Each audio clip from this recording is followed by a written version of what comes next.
A cute little border terrier named Reggie is abandoned miles from home by his deadbeat owner and must survive the streets to find his way home. If you blinked, you probably missed Strays in the theater, an R-rated comedy that couldn't be promoted due to Hollywood strikes. It was released shortly after the double powerhouse of Barbie and Oppenheimer stole all of the movie press for the entire year. It's destined to flop. I do my best not to watch trailers, but I happened to see a trailer for Strays when going to see a movie earlier this year at the theater, and I'm glad I did because otherwise I probably wouldn't have heard of this movie. Now, I was very surprised that this gross-out R-rated comedy about foul-mouthed dogs living on the streets actually had quite a lot of heart to it. Now, I've never been a huge fan of Will Ferrell. I have nothing against him or his movies, but I just don't hold them as all-time classics like a lot of people do. So I was shocked to find out that he was perfectly cast as naive border terrier Reggie, who only sees the good in his abusive owner and all the animals he meets on the street. I would go as far as to say that if it weren't for how Will Ferrell voiced Reggie, this movie probably wouldn't have had nearly the heart that it did. Ferrell's voice was excellent at tugging at the audience's heartstrings. Now, that's not to say that this is a super emotional movie, just way more so than I was expecting from this type of movie. When Reggie meets up and befriends Bug, a Boston Terrier voiced by Jamie Foxx, Maggie, an Australian Shepherd voiced by Isla,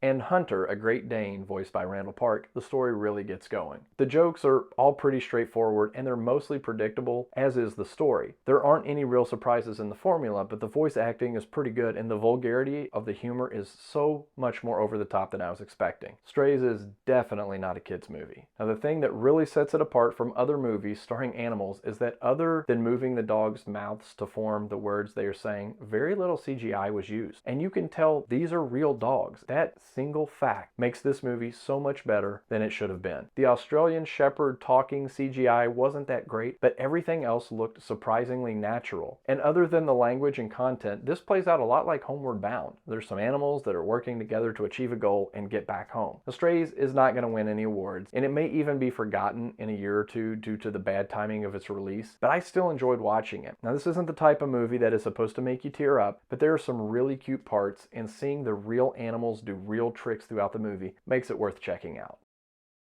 Cinderblock steps, cruising the streets with your best buds, drinking from a sprinkler, making friends with a garden gnome, running through tall grass, turning into a cartoon, wearing a cone,